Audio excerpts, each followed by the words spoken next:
problema, a gente tem uma cocheira com uma estrutura um pouco maior. Bom, então, basicamente, falar para vocês o atendimento emergencial realizado no Hospital de Equinos. Uma das principais emergências é a síndrome cólica, ou abdômen agudo, que eu vou comentar um pouco mais para vocês. Fraturas é outra emergência considerável. Feridas sinoviais, sejam elas em bainhas, tendinhas ou em articulações, que possam levar a processos sépticos, processos infecciosos, que vai comprometer a carreira atlética do equino. Hemorragias que podem levar o equino à morte, seja ela oriunda de castração ou algum trauma, ou, enfim, na pior das hipóteses, talvez as mais traumáticas, até facadas, sangrias, algo que a gente, infelizmente, às vezes atende. Acidente ofídico por picada de cobras, ou entre qualquer entidade patológica que leve a choque, seja ele endotoxêmico, hipovolêmico ou neurogênico. Afecções digestivas, talvez a mais importante, com certeza a mais importante afecção que acomete a espécie equina seria a síndrome cólica, que tem essa manifestação, como vocês podem ver, do cavalo escoiciando o ventre, deitando e rolando. É a patologia que mais mata, que leva a maior grau de prejuízo financeiro e emocional, com certeza. E também é uma da nossa maior causística de atendimento. É muito comum chegar a cavalo com essas escaras, que vocês podem ver na imagem à direita, essas escaras na volta do olho, ou manifestar essa sintomatologia de olhar para o flanco, de apontar para o lugar que está doendo, de uma forma metafórica falando, né? Aí é importante sempre nessas situações a gente avaliar a condição de mucosa, porque vai nos dar uma condição hemodinâmica do cavalo, tendo em vista que a cólica mata por choque hipovolêmico. Então, quanto mais congesto e, grosseiramente falando, que isso vocês vão ver em semiologia nos semestres mais à frente, quanto mais roxas, mais escuras, né, as mucosas, pior o sinal de hidratação e de endotoxemia desse cavalo. É muito importante a gente realizar a sondagem nasogástrica nesses episódios de abdômen agudo. Uma sonda nasogástrica sempre deve ser passada durante todos os examinador abdominal. Ela é um método terapêutico e diagnóstico. Como assim terapêutico e diagnóstico? O único tratamento para sobrecarga gástrica seria a lavagem através da sonda. A dor por sobrecarga gástrica é refratária à ação de analgésicos, tá? E como que ela seria diagnóstico? A gente consegue avaliar a condição desse refluxo, seja ele gástrico ou enterogástrico. Um refluxo enterogástrico vai nos dar uma noção de um processo obstrutivo do intestino, possivelmente de intestino delgado. A gente tem que avaliar a característica do refluxo da sonda. Por exemplo, notem a coloração avermelhada desse refluxo. Com certeza a gente está trabalhando com um paciente que está em um certo grau de sofrimento visceral bem considerável, devido à coloração escura e sanguinolenta. Notem que ele já está deprimido, ele não está sedado, então com certeza é um paciente de risco. Aqui seria uma sondagem de uma característica um pouco mais alaranjada, né? Não seria algo tão agravante, seria caminhando para a coloração avermelhada, se não atendido. Aqui essa característica, essa consistência muito comum por sobrecargas de ração, sobrecargas de carboidrato, de milho, fazem bastante essa coloração que vocês notaram. É interessante também vocês terem um balde para saber medirem o litro, a quantidade, quanto que saiu de refluxo, se esse refluxo foi espontâneo ou não. A auscultação do processo interessante do exame clínico nos dá uma boa noção da motilidade intestinal. Exame transretal nos possibilita ver se esse equino tem alguma alteração de posicionamento visceral, seja ele um deslocamento de colo maior, como vocês podem notar aqui na imagem B. Essa estrutura bem abaixo do braço ali seria a flexura pélvica, no caso no começo aqui, onde ele está palpando seria o baço e o rim, que é chamado espaço nefroesplênico. Eventualmente ocorre de alguns encarceramentos do colo maior nesse espaço, e aí é apenas uma ilustração para vocês notarem como a gente tem acesso a uma porcentagem do abdômen, não todo o abdômen, mas a uma porcentagem do abdômen do equino. Essa foto aqui é do professor Tomazian, e essa frase é do livro dele. O clínico nunca deve esquecer que é preferível não realizar o exame transretal do que causar um acidente a si ou ao animal, ou ainda pior, a ambos. Então, sempre tomar cuidado, na eventualidade do paciente não tolerar o exame transretal, às vezes o cavalo não é tão tolerante assim, se não tiver um tronco de contenção, ou se estiver arriscado, se ele não aceitar a sedação, não realizar o exame, porque pode ocorrer uma ruptura retal, extravasamento de conteúdo, peritonite e morte. Aqui seria outro método complementar de diagnóstico, umas fotos que vocês vão ver. Notem a distensão no flanco direito desse cavalo, a distensão de gás, o quão timpânico ele está. Esse cavalo ele fez uma torção de seco, que é a primeira porção do intestino grosso. E na imagem à direita de vocês notam uma imagem ultrassonográfica, com uma imagem de ultrassom Doppler, que dá para apontar, vocês notam a vasculatura. A vasculatura sempre é medial. Nessa região, a vasculatura deve ser medial, e é sinal que houve uma torção ali. É um método complementar de diagnóstico. Aqui uma ilustração, umas fotos da cirurgia. Notem, eu estou posicionado do lado direito do cavalo, e vocês podem ver acima da minha mão esquerda todos os vasos que a gente enxergava no ultrassom. Ali bem em cima é o ápice. Esses vasos deveriam estar...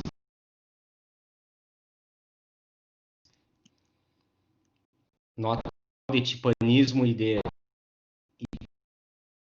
esse tipo de ação, porque realmente nada mais se operado de forma emergencial, o paciente pode vir a óbito.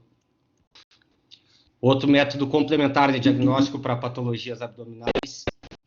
Alguém tem alguma dúvida? Vi barulho aí. Tá cortando um pouco teu áudio. Não. É que eu não estou enxergando a tela, então... Tá cortando? Cortou numas imagens anteriores. Bom, qualquer dúvida que tiver, a gente repassa depois, tá bem? Tá. Eu vou deixar assim, que aí eu consigo apontar a apresentação para vocês, perfeito? Aqui seria a paracentese, que seria a avaliação do líquido peritoneal, né? Normalmente a gente faz na porção mais ventral do abdômen, usa um bisturi com uma lâmina 15, antisepsia cirúrgica, luva estéreo. A gente pode usar ou uma agulha ou uma cânula mamária. O que isso aí vai nos indicar? Vai nos indicar o grau de sofrimento visceral que pode ocorrer, ou se houve algum extravasamento de conteúdo do intestino para dentro do abdômen. Então, antes de colocar um cavalo na cirurgia, é sempre interessante, quando possível, a gente avaliar essa situação. Bom, basicamente, para encerrar um pouco a questão de parte de exame, bem por cima do exame clínico de síndrome cólica, seria o teu tratamento vai ser baseado no teu diagnóstico. Tu sabe qual é a patologia. Se tu não souber qual a patologia, ao menos tu tem que saber se a patologia é de tratamento clínica ou cirúrgica. E se for cirúrgica, se ela é comprometedora de grandes porções vasculares. Por exemplo, torções de intestino delgado ou mesmo de colo maior. Questão do encaminhamento para o hospital. Às vezes é de noite, às vezes é difícil conseguir caminhoneiro, às vezes é feriado. Enfim, sempre se alertar essas situações para... sabendo que a gente está trabalhando com uma emergência, e quanto mais o tempo passa, o prognóstico tende a ficar mais desfavorável para a sobrevida e para a condição atlética do cavalo. Só para ilustrar para vocês o que é uma celiotomia exploratória, né, uma cirurgia de cólica. Nessa imagem aqui, o paciente sendo transportado pela talha corrediça sob anestesia dissociativa. Essa anestesia que ele tomou primeiro seria a base de xilazina, diazepam e ketamina. Após que ele é colocado na mesa cirúrgica, ele recebe uma intubação endotraqueal, e no equipamento de anestesia ele fica respirando sob oxigênio com isoflorano conforme a demanda dele. E seria o paciente preparado já com uma antisepsia, com a preparação cirúrgica. Notem, esse é um cavalo macho. Os machos a gente tem que fazer uma sondagem uretral e uma sutura no prepúcio, para evitar que ele urine, e na eventualidade de tu estar com o abdômen aberto, entrar a urina e contaminar a tua cirurgia e o abdômen. Aqui seriam as colocações dos campos cirúrgicos, tá? Para a gente exteriorizar vísceras e alças, sem risco ou com menor risco, falando assim, de contaminação. Só uma dúvida, pessoal, preferem com a apresentação aberta ou assim que eu consigo apontar? Me responde aí alguém por áudio, por favor. A galera tá falando. Dessa forma? Eu prefiro assim, ó. Perfeito. Aqui seria o sítio cirúrgico de uma laparotomia ou celiotomia mediana, né? É através da linha alba, que seria um procedimento muito comum, que é a exteriorização do cólon maior, uma enterotomia na flexura pélvica, em situações de compactação, de deslocamento, ou quando tu acha que tem muito conteúdo no colo maior, que está muito pesado, a gente realiza essa enterotomia para fazer uma lavagem no colo, posterior sutura e reposição das vísceras. Esse aqui, onde eu estou apontando, é o cólon ventral, e esse aqui é o cólon dorsal. Notem a diferença anatômica. Um tem saculações, a gente coloca esse campo plástico por cima para evitar que respingue algum conteúdo para uma área mais limpa. E esse cólon dorsal é sem saculações e sem atene ali, que é uma forma de vocês diferenciarem. Que seria a parte da enterorrafia, né, da sutura, da flexura pélvica, por exemplo, que a gente abriu. A gente trabalha com 2 padrões seromuscular. O primeiro padrão é uma sutura de Schmiden, que a gente utiliza. Seromuscular, lembrando que o intestino tem 3 camadas, a serosa, a muscular e a mucosa. A gente não utiliza sutura de mucosa devido ao risco de contaminação, então tu trabalha só com 2 camadas, a serosa e a muscular. O fio que tu utiliza para cá pode ser um ácido poliglicóico multifilamentoso, ou da nossa preferência a gente utiliza normalmente a polidixanona, que é um monofilamento, fio absorvível monofilamento. Aqui seria o segundo padrão, que é um padrão invaginante, né? Padrão da sutura Cushing, que tu invaginando toda a porção da tua enterotomia, tu minimiza os riscos de fazer aderência ou contaminação abdominal, tendo em vista que tu está trabalhando com órgão oco e que tem estético, né? Esse cavalo aqui, ele portava um enterólito relativamente grande. O enterólito é um cálculo do intestino, uma pedra, grosseiramente falando, no cólon dorsal. Foi muito difícil a exteriorização. Ela tem uma incisão abdominal relativamente grande. Era um enterólito em torno dos 3 quilos e pouco. A gente tenta exteriorizar ele para a porção mais limpa possível e isola com campo plástico impermeável, né, para fazer a enterotomia.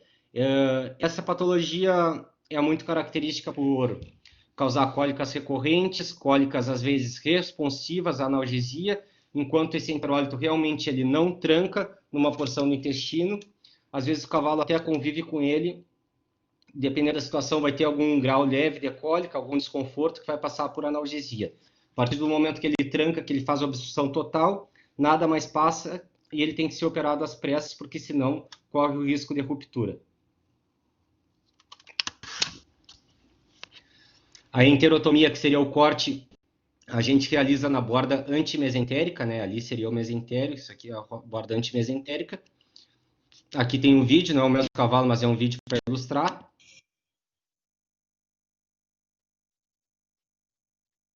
Deixei o som por gosto para vocês notarem o barulho da pedra caindo no chão.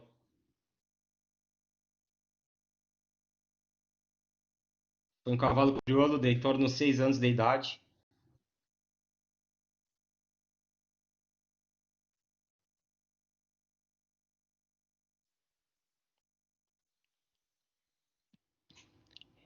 É algo relativamente bem grande e uma cirurgia, infelizmente, às vezes contaminada. E muito comum na nossa região, a gente é uma região relativamente endêmica nessa situação. Que seria o enterólito daquele cavalo, pesando aproximadamente 3,5 kg. Novamente, a enterotomia, a gente utiliza os mesmos padrões de sutura, tá? Nota como o intestino tem que ficar invaginado para minimizar o risco de extravasamento e de aderência.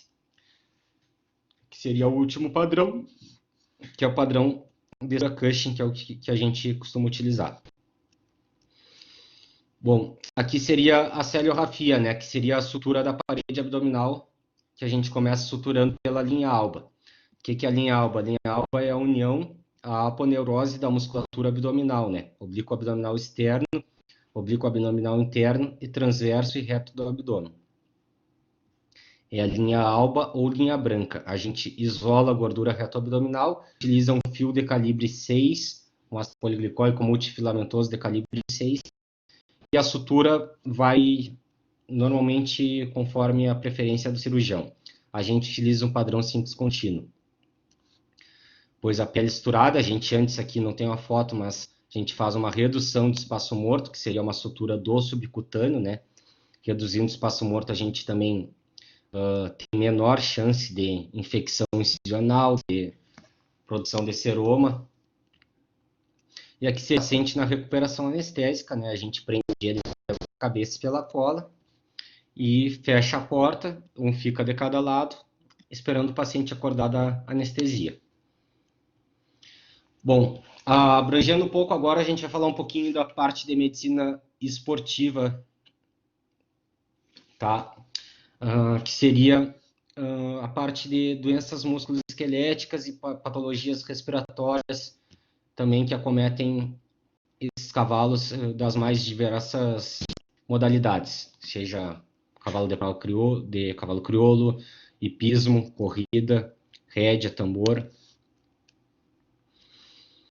Basicamente, o exame físico do sistema musculoesquelético, vou mostrar mais exemplos para vocês, mas só para vocês terem uma noção, isso vocês vão estudar lá na frente, seria uma avaliação do paciente, uma avaliação estática, né, com ele parado, aí tu nota se tu consegue ver alguma assimetria, algum aumento de volume, algum machado, seria depois uma avaliação dinâmica, né, que seria trote em linha reta e trote no círculo, ou botar o cavalo e caminhar em 8. Posterior a isso, seria o teste de flexão forçada, que o objetivo é estressar a articulação sempre distal para proximal, com exceção do membro pélvico, que às vezes a gente começa pela articulação da patela. Posterior a isso, a gente faria bloqueios diagnósticos, né, para dessensibilizar essa região, para saber, para depois partir para métodos complementares, basicamente raio-x e ultrassom. Aqui um exemplo de uma atrofia da musculatura glútea, ó, que vocês podem notar na inspeção visual, na avaliação estática mesmo do paciente.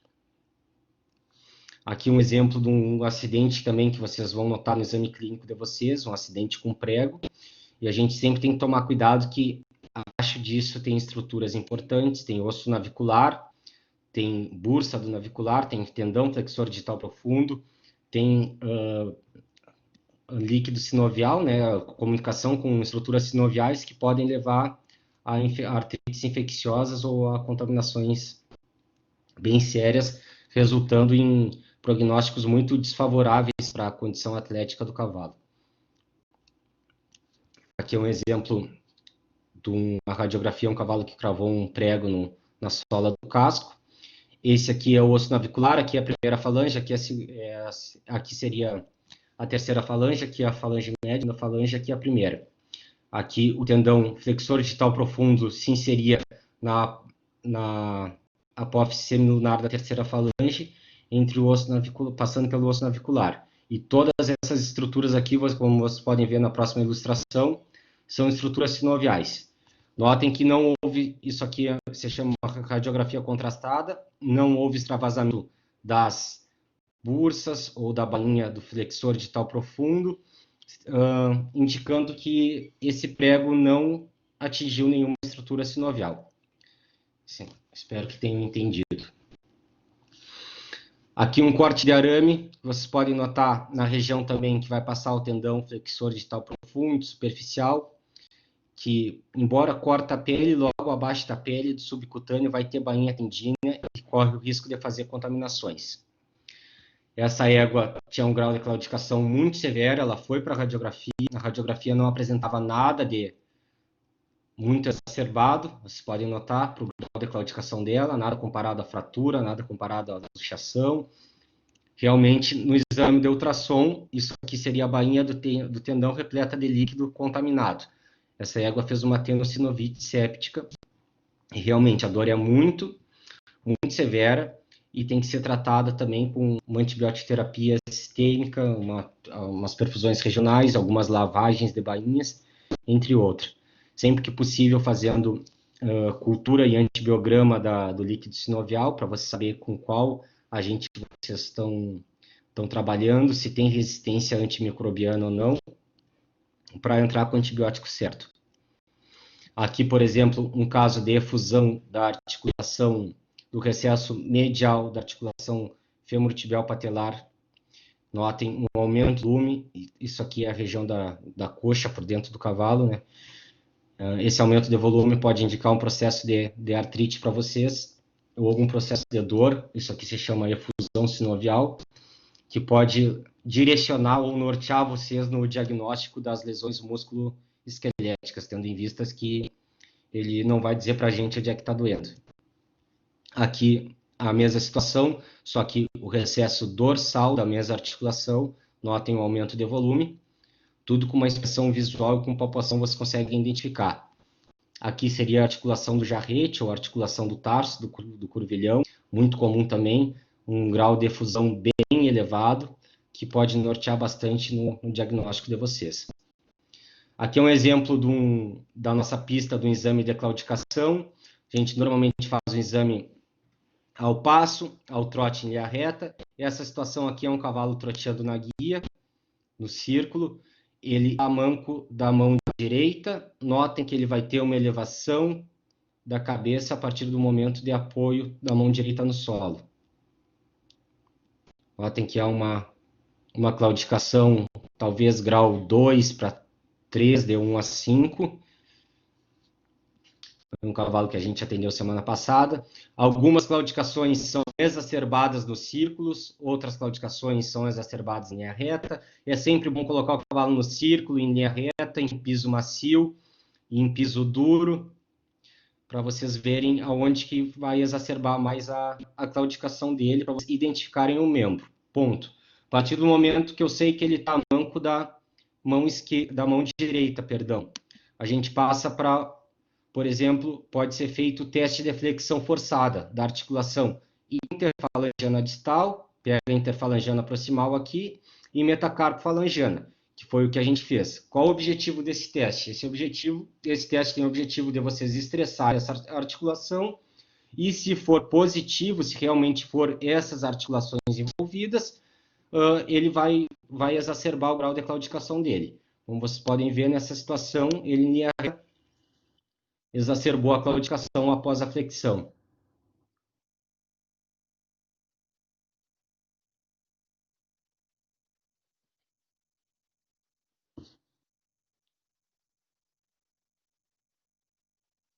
É um cavalo de hipismo.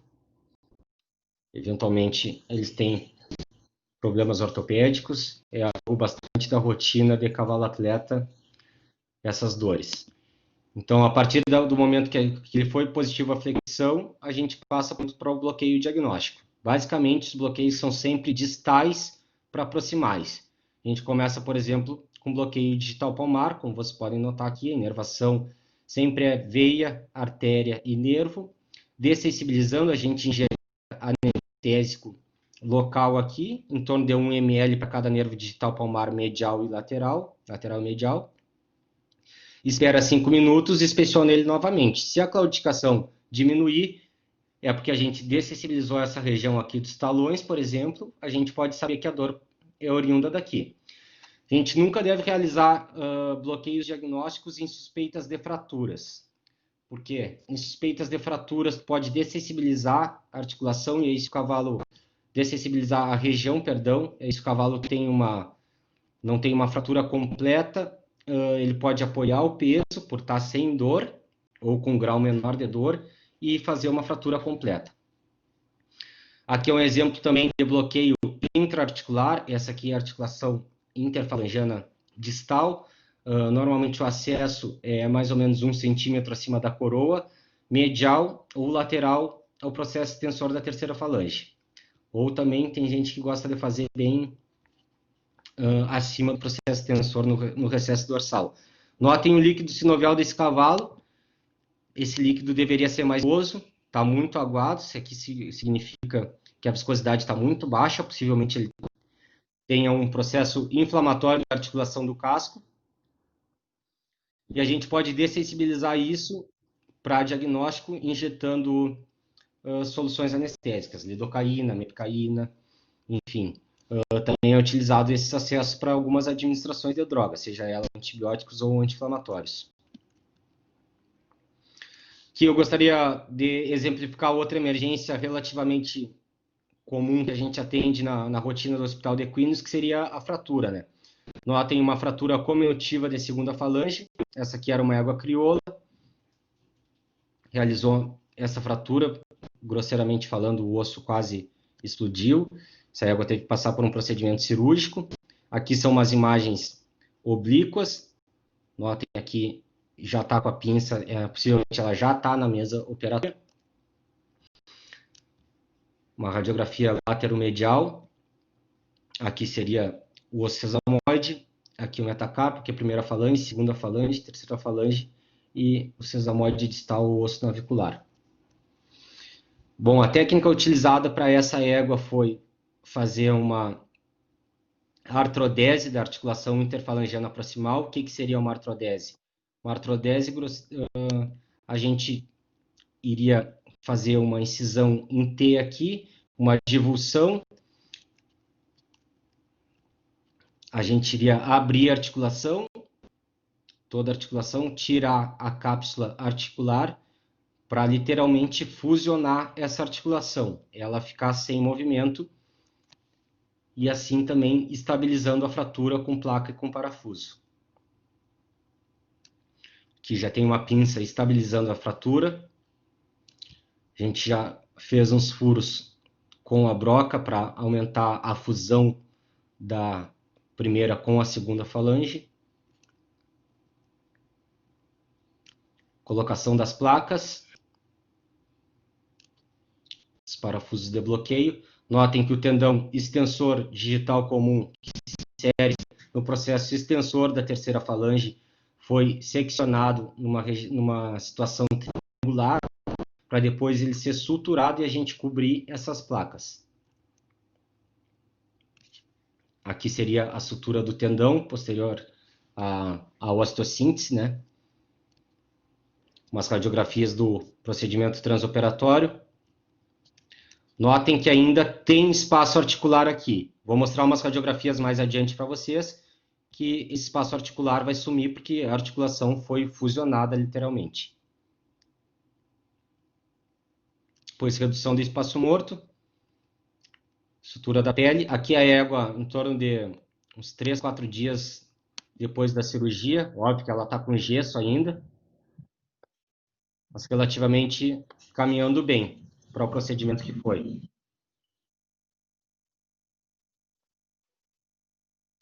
Essas próximas radiografias são do mês de março, ela foi operada em janeiro. Notem que o espaço articular que deveria ter aqui numa articulação normal já não tem mais. Ou seja, que a artrodese foi competente, houve uma fusão da articulação.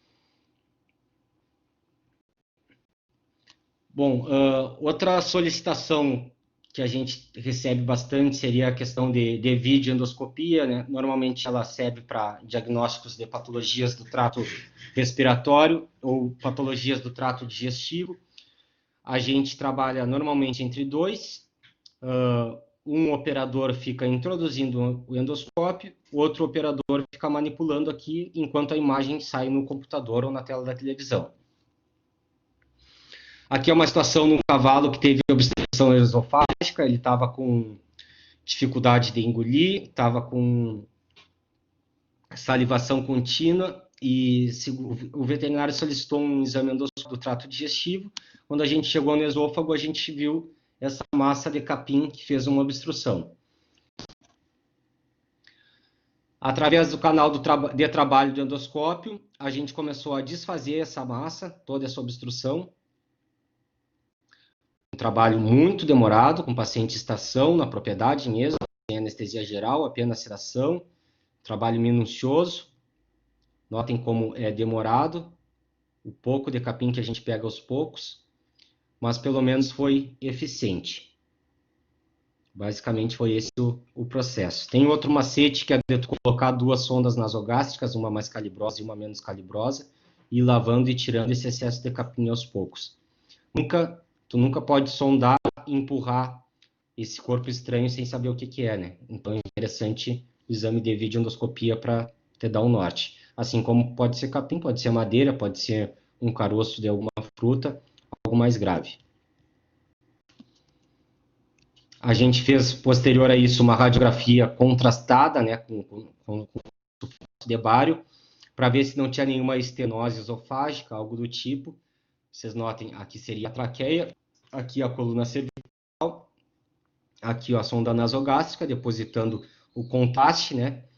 E a radiografia imediata não revelou nenhuma estenose. Realmente foi um acidente que ocorreu com esse cavalo. Algo do tipo, ou material muito grosseiro, ou algum problema odontológico, enfim, alguma situação dessas. Aqui só um exemplo de hemorragia pulmonar induzida por exercício, que ocorre também em cavalo atleta, que o diagnóstico é feito através da endoscopia. Ali, aqui a gente está entrando na traqueia do cavalo, e a hemorragia deve vir dos brônquios da região pulmonar dele. Tem vários graus, é relativamente comum em cavalo de esporte.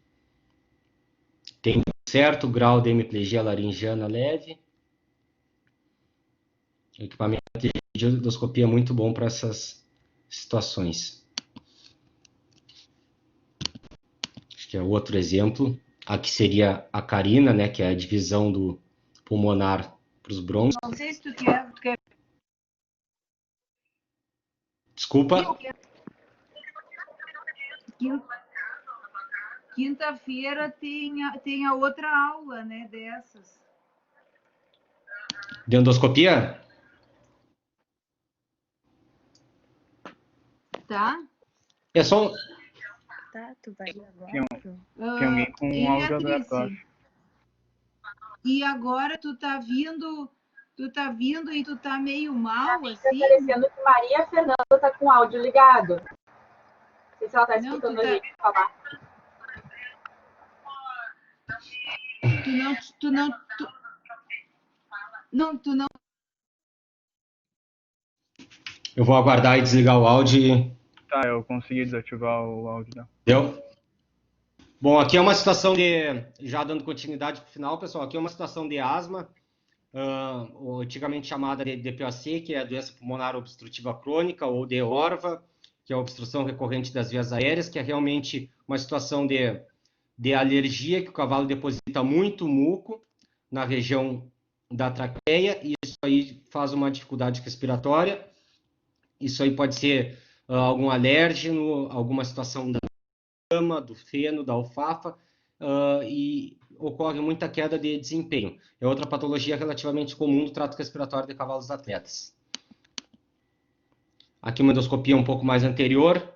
Vocês notem as cartilagens, aritenoides. Vocês podem notar aqui se tem hemiplegia laríngea ou não. Aqui a baixa epiglote. Aqui a gente entraria na traqueia se introduzisse o endoscópio. É basicamente isso aí. Aqui as referências que eu utilizei. Se alguém ficar com alguma dúvida, eu posso compartilhar com você sem problema nenhum. Gostaria de agradecer a minha equipe do Santos Hospital Equino, que trabalha dia a dia comigo. E deixo meu agradecimento a vocês. Estou disposto a esclarecer algumas dúvidas se tiverem.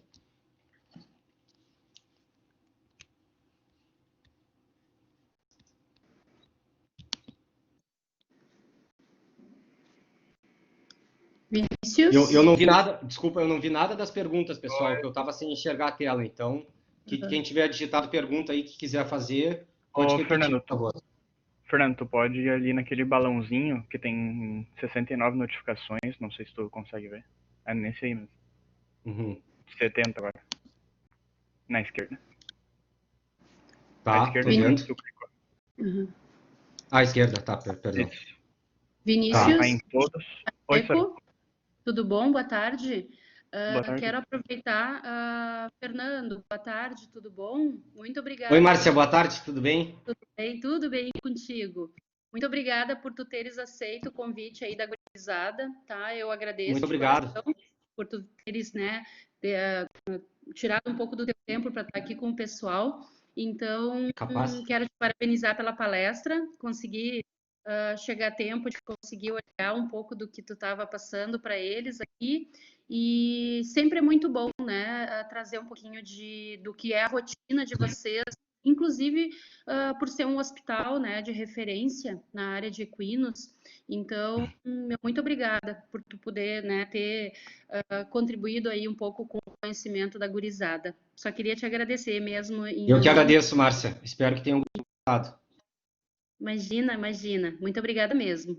Vou deixar aberto aqui para o pessoal fazer as perguntas para ti. Perfeito. Eu vi que tem uma pergunta aqui sobre enterólito. Eu não sei como é que funciona a questão das perguntas, Vinícius. Tu vai me fazendo ou... Não, tu pode ir vendo aí no chat e respondendo a galera. Ou se a galera quiser Como é abrir que o eu- áudio e perguntar também. Quem quiser abrir o áudio e perguntar, fique à vontade. Eu vou voltar no começo do chat. Acho que tá mais pra baixo as perguntas. Vamos ver.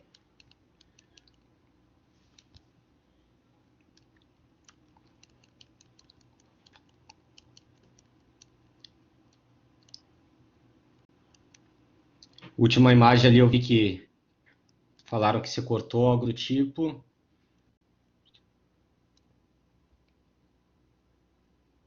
O microfone estava ligado.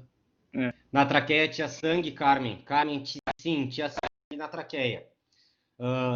Como eu comentei, a patologia é chamada hemorragia pulmonar induzida por exercício e às vezes chega a sair sangue pela narina também.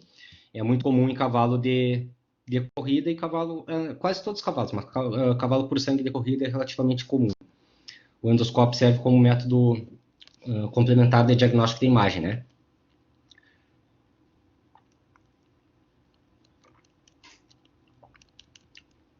Tem mais pergunta? Formação de enterólito. Camila Oliveira. Bom, o enterólito nada mais é que um cálculo intestinal, tá? E realmente ele vira literalmente pedra mesmo. Dá licença um minuto.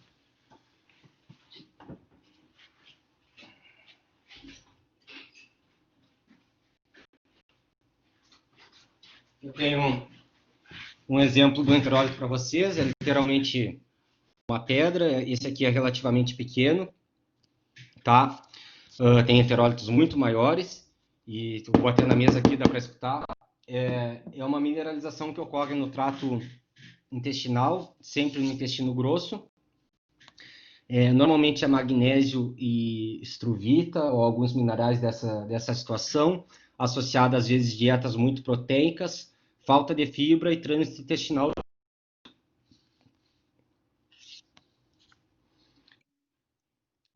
Não lembro, Caroline, não lembro se você mencionou, mas qual o caso clínico mais comum que vocês recebem e o mais diferente?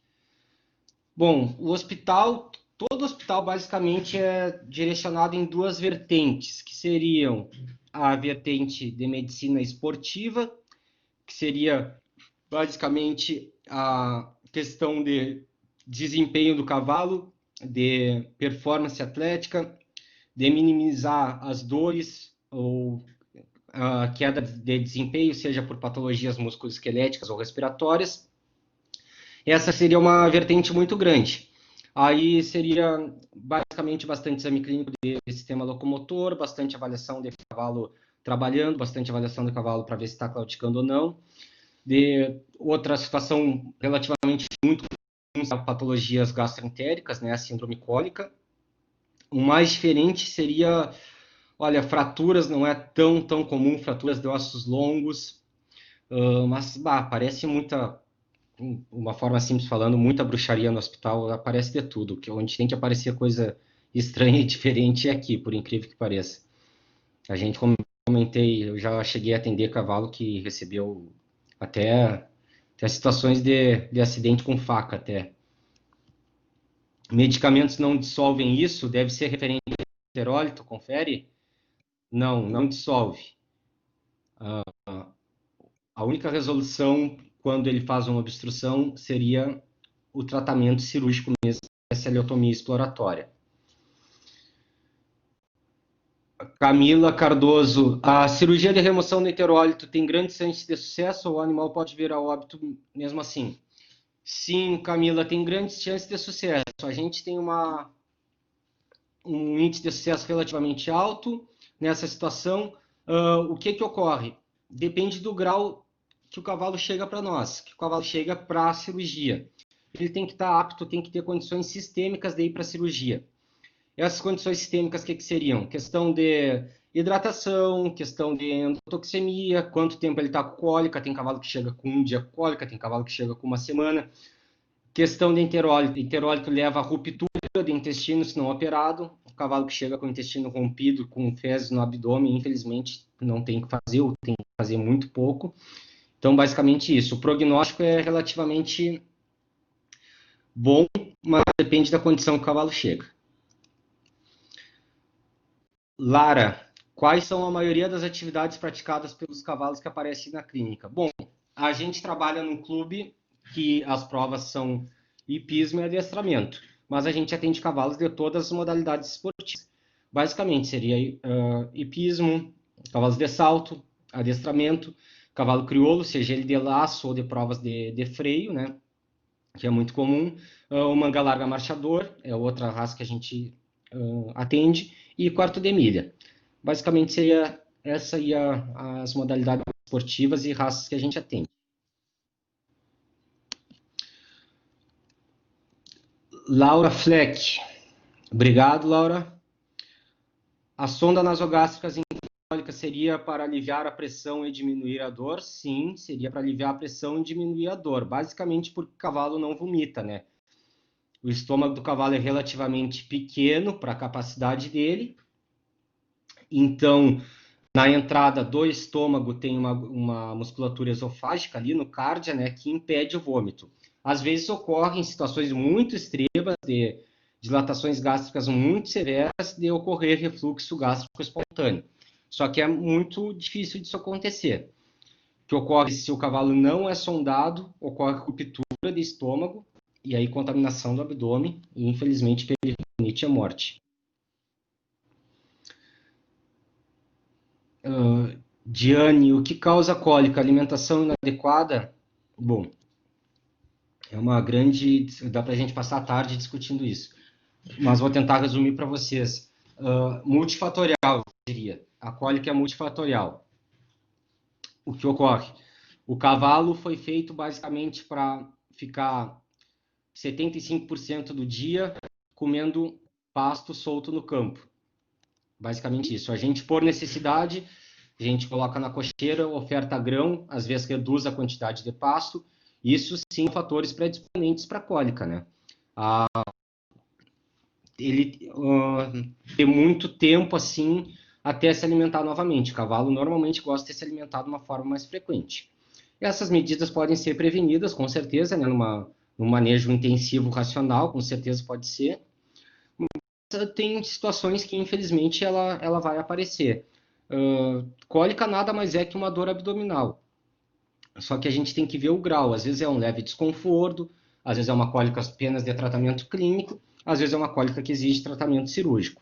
A causa realmente é multifatorial, depende da etiologia. Por exemplo, o enterólito, basicamente, é trânsito intestinal lento, algum núcleo de precipitação, seja ele um pedaço de madeira, algum barbante, algo do tipo, que entre para o intestino, que vai mineralizando e desidratando. Bom, Vitor, o que deve ser feito em caso de uma infecção urinária e o cavalo não conseguir urinar? Assim, Vitor, normalmente, em caso de infecções urinárias, o cavalo ele vai urinar de forma repetitiva pouco, tá? Aí, para a gente ter o diagnóstico da situação, normalmente a gente faz um hemograma ou uma ureanálise também, ou os dois associados, tá? Vai dar crescimento bacteriano, vai dar aumento de cilindro, aumento de proteína, vai dar uma leucocitose, mas não é relativamente comum essa questão da infecção urinária. O que é?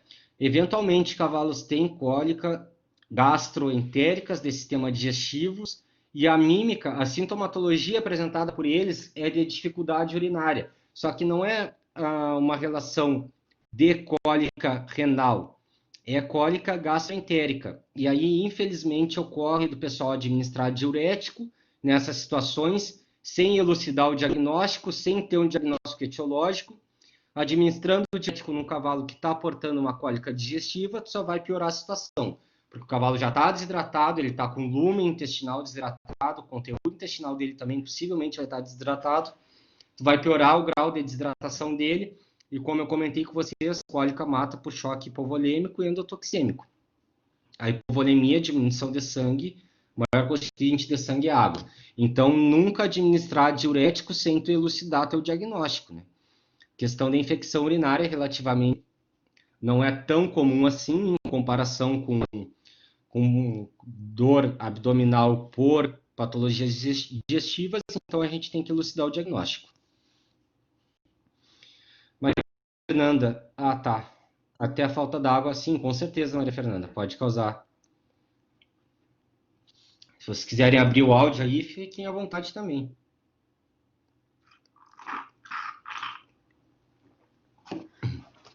Fernando, consegue me ouvir? Tô ouvindo.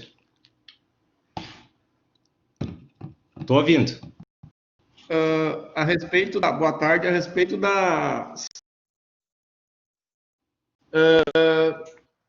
como saber a quantidade de água que se coloca pela sonda, né? Se coloca água para tentar dissolver o conteúdo, né, do estômago, né? Sim. E muitas vezes acontece o sangramento quando está acontecendo a introdução da sonda, né? Sim. Eu não sei se é no etimoide, que ela bate ali, que ele é vascularizado, alguma coisa. Sim, perfeito. Bom, a questão da quantidade da água. Tu sempre tem que tentar fazer com que venha de forma espontânea a partir do momento que tu chegar no estômago, né? Tenta fazer com que o conteúdo venha de forma espontânea, é assim pelo menos da forma que eu trabalho.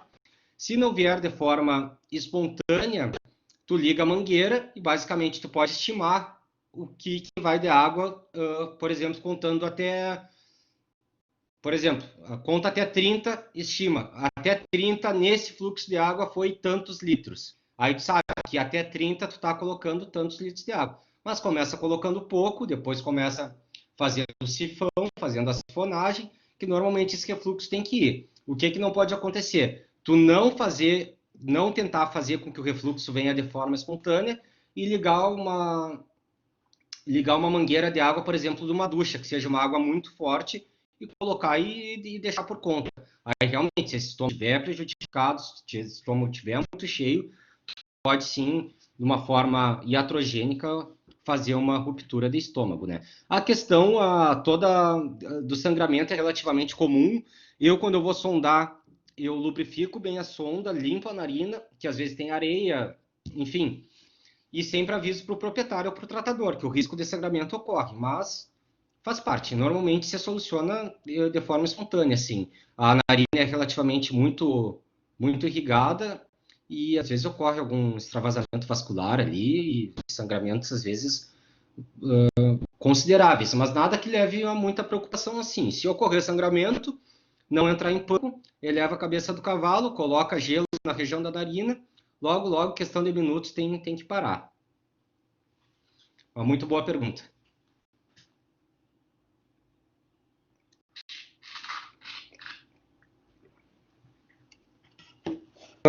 A respeito da paracentese ali que se faz no animal, se deseja que saia o líquido, que cor não se deseja que saia o líquido? Eu vou abrir outra apresentação aqui para te mostrar, pode ser?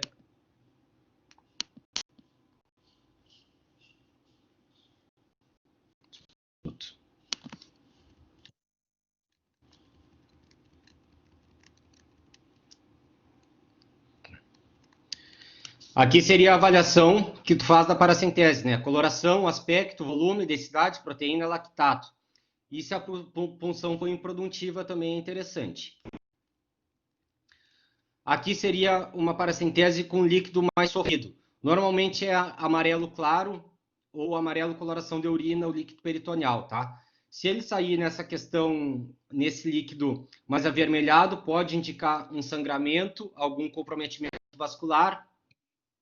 Se ele sair numa coloração mais esverdeada, pode indicar alguma ruptura intestinal, tá? Então, sempre tem que tomar cuidado nessa situação. que eu faço para minimizar isso? Tu não fazer um falso positivo, por exemplo. A partir do momento que tu corta ali, ó, corta a pele, tu entra na linha alba, tu seca com uma gaze estéreo, antes de tu introduzir tua sonda. Tu secando com uma gaze estéreo, tu evita que caia alguma gota de sangue da pele e tu confunda com sangue do líquido peritoneal. Depois que eu introduzo a cânula, tu pode colocar uma gaze tudo estéreo, óbvio, né? Que eventualmente ocorre de vir sangue aqui nessa situação, olha como a minha luva está com sangue ali. E aí contaminar o líquido peritoneal. Então tem que ser bem fidedigno a tua paracentese. Beleza, aqui tem a Lara, está com um comentário. Eu tenho um cavalo que estava com sintomas de cólicas, levado para uma clínica, eles fizeram a sonda pelo nariz e tiveram que fazer a cirurgia no estômago porque tinha 2 pedras duras. O doutor falou que era ração em pó. Pode voltar? Normalmente pedra deveria ser no intestino, Lara. Me corrige se eu estiver equivocado. Mas essa situação dessas pedras aqui, enterólitos, são formadas no intestino grosso.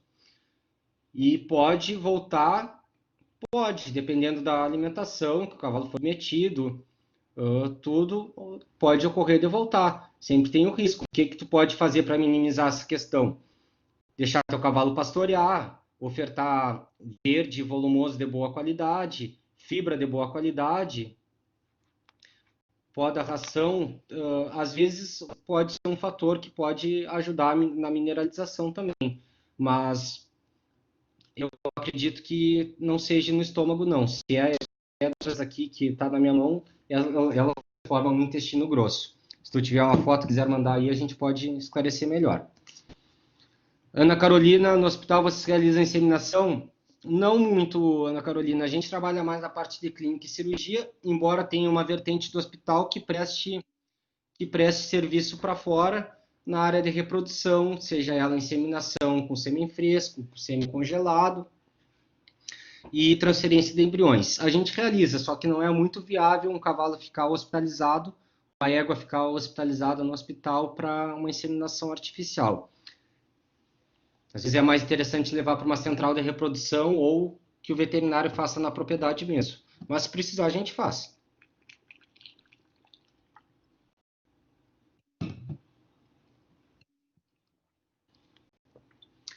Gustavo. Boa tarde, obrigado pela palestra. Eu que agradeço, Gustavo. Ontem estávamos vendo a palestra a respeito de gestão de plantas tóxicas, mais intoxicados no hospital. Se sim, se há alguma planta que pareça ser mais digerida pelos equinos. Não, graças a Deus, não, na nossa rotina ocorre intoxicações, mas principalmente porque os que a gente atende aqui não são de manejo muito extensivo, né? São mais cavalos de manejo intensivo, mas ocorrem intoxicações por plantas, mas não é relativamente muito comum, não, para a gente. O cavalo é relativamente seletivo, né? Até para algumas situações alimentares. Não é algo que seja muito corriqueiro no hospital, não.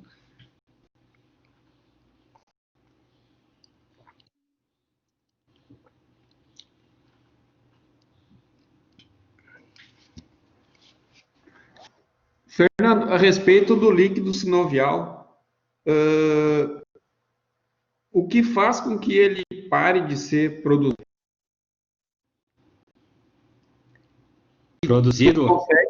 Tu consegue repor ele artificialmente, digamos assim?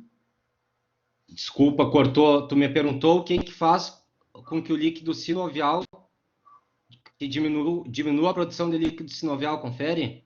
Confere, exatamente. E se tu consegue... Tá, eu entendi. Tá se cortando um pouco, mas eu entendi. Bom, normalmente vazou de alguma forma aquele líquido, aquela articulação fica comprometida. Tá, entendi. Bom, perfeito. O líquido sinovial ele faz a proteção da articulação, né? Ele faz a lubrificação da articulação. Em processos inflamatórios ocorrem alterações físicas e químicas desse líquido sinovial. Em processos que ocorra processos crônicos que não tenha mais sinóvia, não vai produzir mesmo o líquido sinovial, e realmente essa articulação, o grau de de comprometimento e grau de claudicação vai exacerbando, até que vai destruindo a cartilagem articular e vai literalmente raspando o osso com o osso. O que ocorre em articulações inflamadas? De uma forma artificial que comentou. Tem várias terapias articulares, mas para essa situação mais corriqueira a gente utiliza a administração de ácido hialurônico, né? E dá uma boa lubrificada na articulação. Aí a questão anti-inflamatória é outra. A gente tem terapias como IRAP, como terapias celulares, por exemplo, intraarticulares, terapias anti-inflamatórias, para minimizar, para diminuir a inflamação dessa articulação.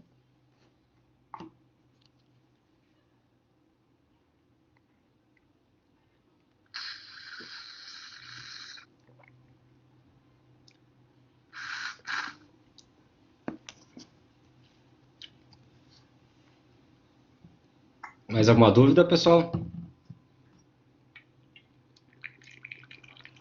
Eu tenho uma no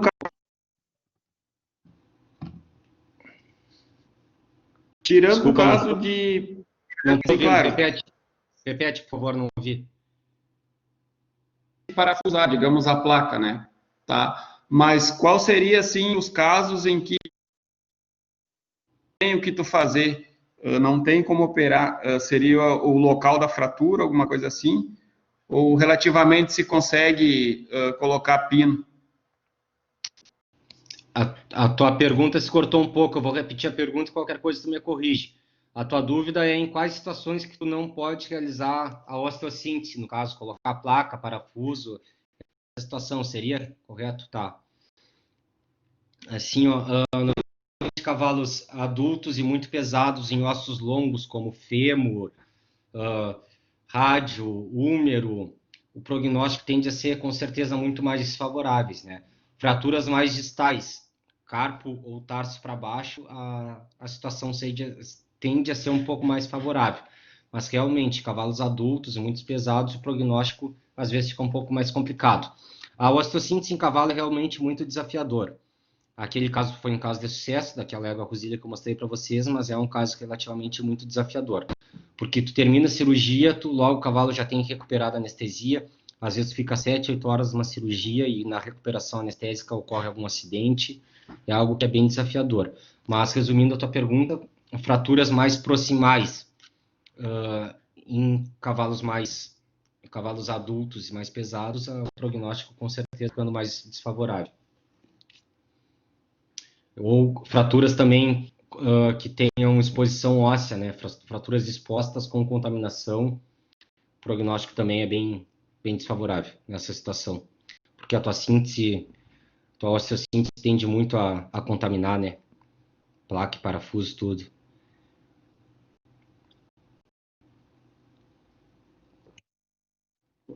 Lara, processo de amputação eu acompanhei na faculdade, só aqui no hospital a gente não acompanhei. E foi uma amputação de metatarso, de uma potra crioula. Ela viveu bem, tentaram adaptar uma prótese para ela, só que ela não se adaptou e ela tinha uma condição corporal muito boa, basicamente corria em 3 patas, né? E aí ela viveu, até onde eu saiba, sem um pedaço do membro posterior.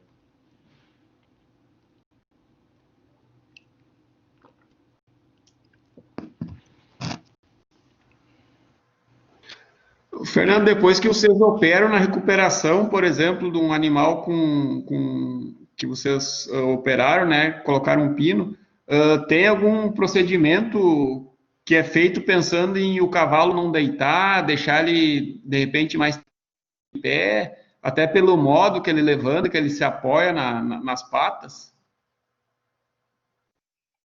Não, assim, ó, em algumas clínicas, só que dá problema também, tem o lado bom e o lado ruim. O que a gente faz? A gente normalmente tenta fazer com que tenha uma recuperação anestésica relativamente bem tranquila. Dependendo do tipo de fratura, tu não utiliza gesso, né? Porque o gesso pode servir como uma alavanca e forçar a tua síntese, né? Mas tu tem que fazer uma síntese muito boa, mostra a síntese muito boa e uma recuperação anestésica tranquila te ajuda nessa situação. Em algumas situações, algumas clínicas, por exemplo, da Europa e nos Estados Unidos, eu nunca vi, mas eu sei que isso ocorre de ter respirações anestésicas em piscina, mas também eu sei que pode dar problema em algumas situações. De afogamentos, enfim.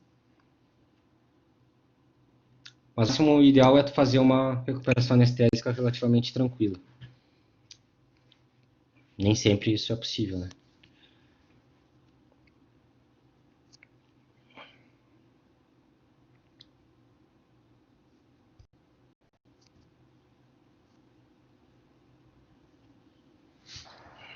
Pessoal, mais alguma pergunta que vocês querem saber?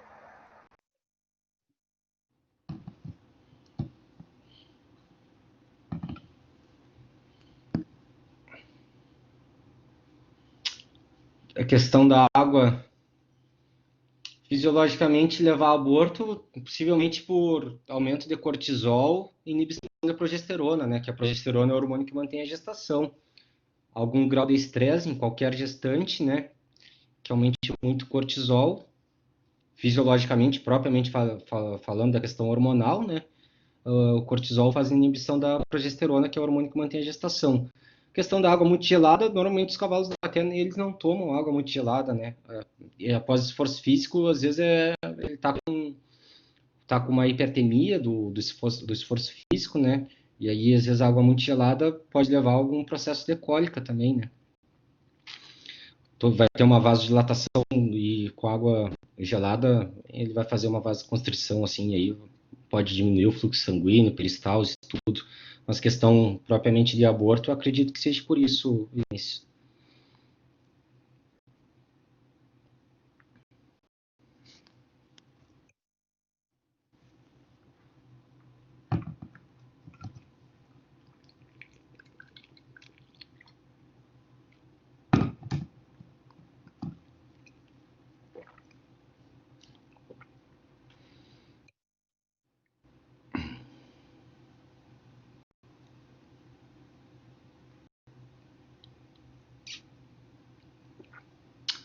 Ah, perdão.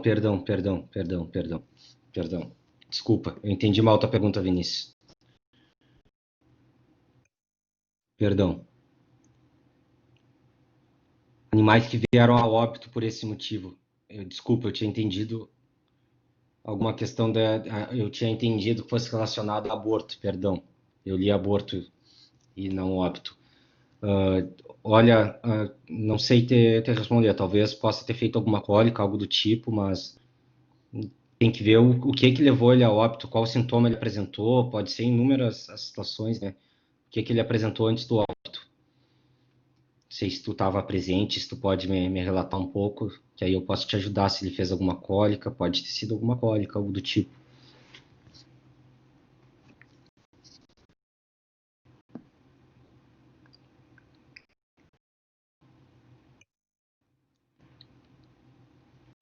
Uso de palmilhas para cavalos de laço, depende a palmilha é indicada para algumas situações. Não é a modalidade esportiva que define o uso de palmilha ou não, né? Tem que ver se o cavalo realmente precisa.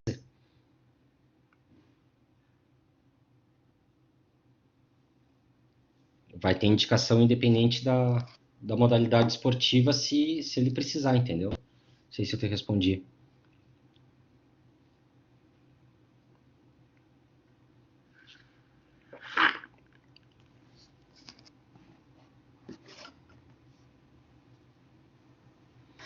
Fernando, eu tenho uma dúvida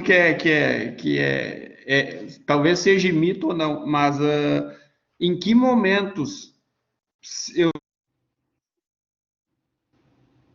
numa pancada, alguma coisa no animal, e em que momentos eu faço uma compressa com água quente? Ou eu Desculpa, pode repetir que cortou? Cortou o áudio.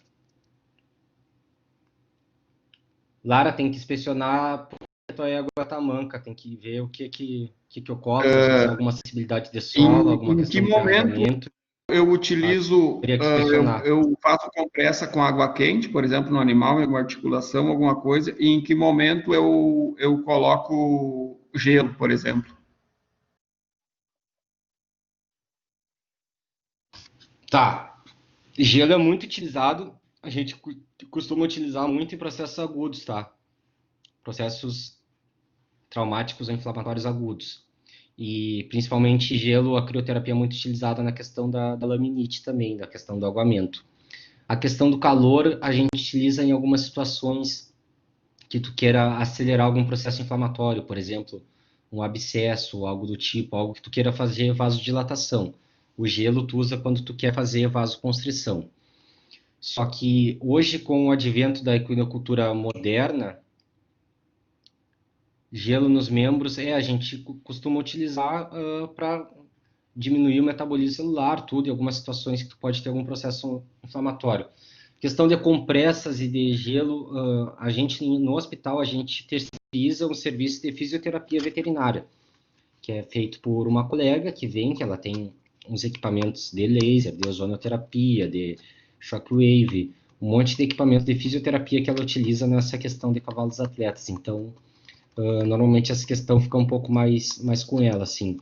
Mas, de modo simples falando, o gelo a gente utiliza em processos agudos, que tu queira fazer uma vasoconstrição, calor, onde tu queira fazer uma vasodilatação.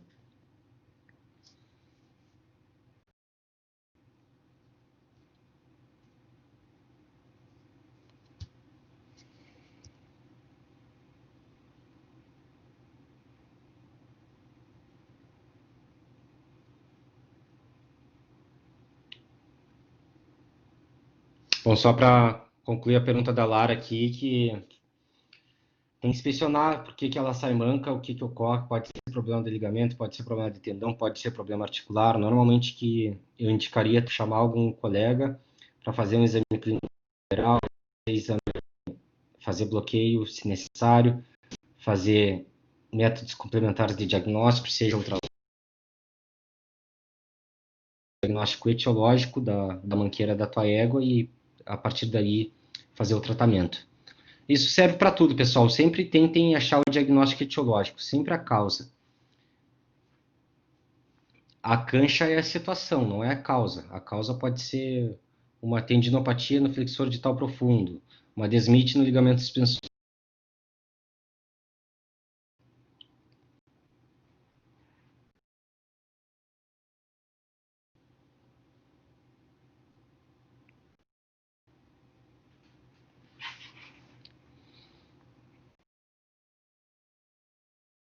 Dúvida?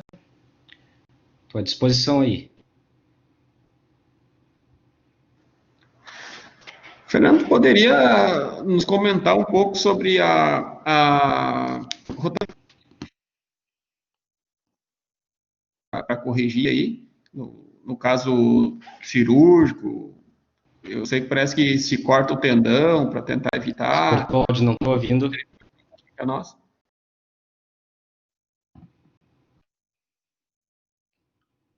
Perfeito. Desculpa.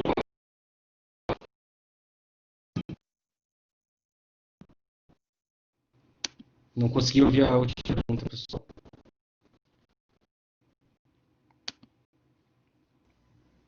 Zé, tu consegue repetir?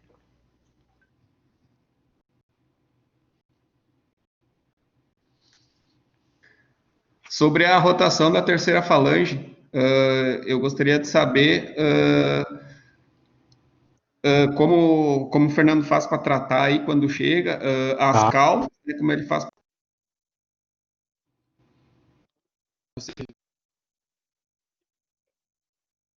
o ligamento. Tá, eu acho que eu consegui entender. A dúvida, bom, a dúvida do José, o que eu consegui entender é, no caso, quando a laminite cronifica e faz rotação de terceira falange, tá? Normalmente, o que ocorre? Uma degeneração laminar no processo da laminite, associado perfeito, a força do tendão flexor digital profundo, que vai se inserir no processo semilunar da terceira falange, ocorrendo uma rotação, tá? O que a gente utiliza? Quando esse processo já ocorre, normalmente a gente tenta equilibrar o casco. A gente trabalha com um ferrajamento profissional,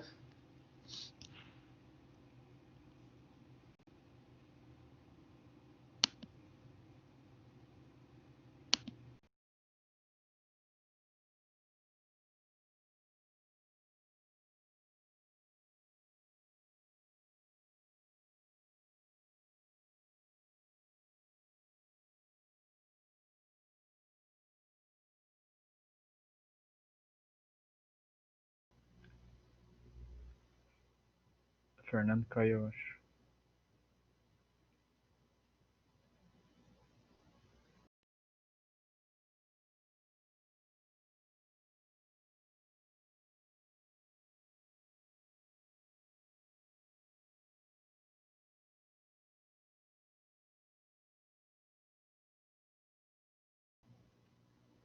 Eu tô falando com ele aqui pra ele voltar já, pessoal. Tranquilo, Vina, a internet está conspirando.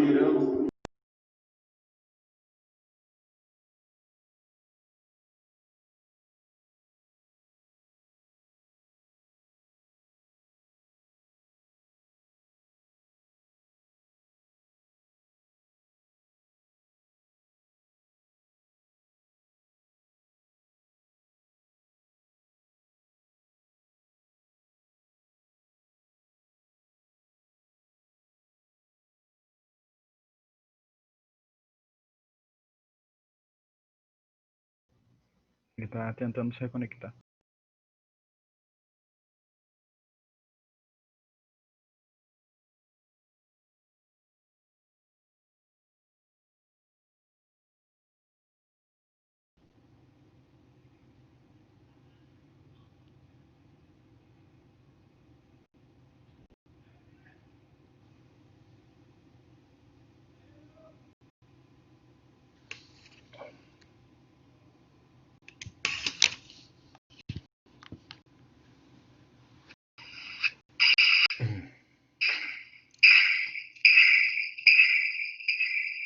Alô? Oi, tá me ouvindo? Voltou. Aham. Ah, tô no computador também, você.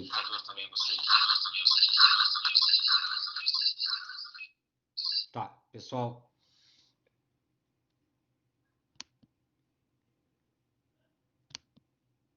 Que merda.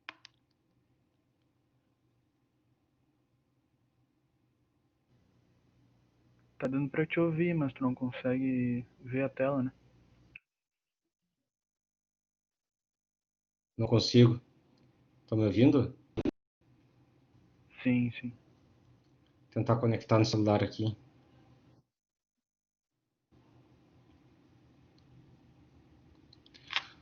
Bom, vou responder a pergunta do Zé, que era sobre a rotação da terceira falange, né, nos processos de laminite. Como eu expliquei, ocorre uma degeneração laminar, né, e através do tendão flexor digital profundo, que se insere no processo semilunar da terceira falange, ocorre essa rotação. A gente tenta equilibrar o casco com a rotação. A gente tem um ferrajamento profissional, um ferrajamento terapêutico, às vezes nessa situação o uso de silicone, ferradura em coração, dependendo do cavalo, e assim a gente tenta equilibrar. Normalmente demora alguns meses, tá? Associado a algumas terapias, por exemplo, pentoxifilina, isoxsuprina e uma série do arsenal terapêutico que a gente tem. Em algumas situações, tem gente que utiliza a tenotomia do tendão flexor digital profundo, quando tem muita rotação, mas não é algo muito da nossa rotina.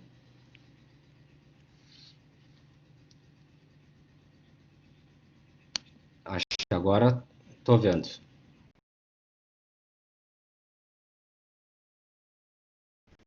Perfeitamente claro, pessoal? Estão ouvindo? Sim, estamos ouvindo. Alguém tem mais alguma pergunta, pessoal?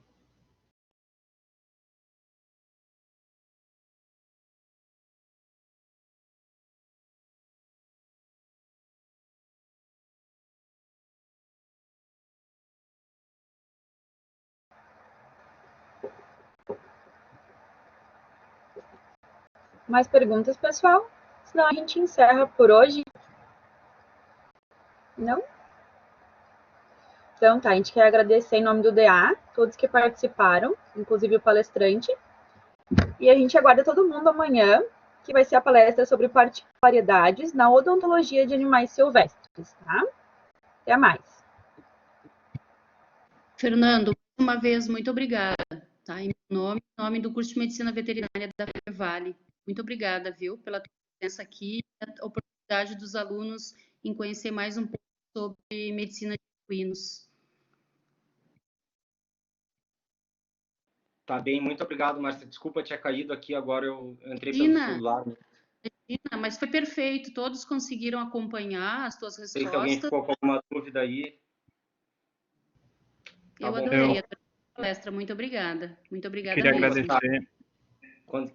Se alguém quiser vir conhecer o hospital, fique à vontade, tá? Só mandar mensagem e aparecer. Queria agradecer também, Fernando, a ti, a Prof. Márcia, que fez o contato, a todo mundo que participou, perguntou, a Bruna também, que está aí, né, Bruna, fazendo tá sendo meu braço direito aí na semana acadêmica. Estamos juntos. É isso aí, colega. E eu queria avisar para todo mundo que o DCL está com alguns problemas para confirmar a presença das palestras, mas assim que eles arrumarem, eu passo o código para vocês conseguirem pegar. E por hoje é isso. Muito obrigado. Obrigado, pessoal. Muito obrigado.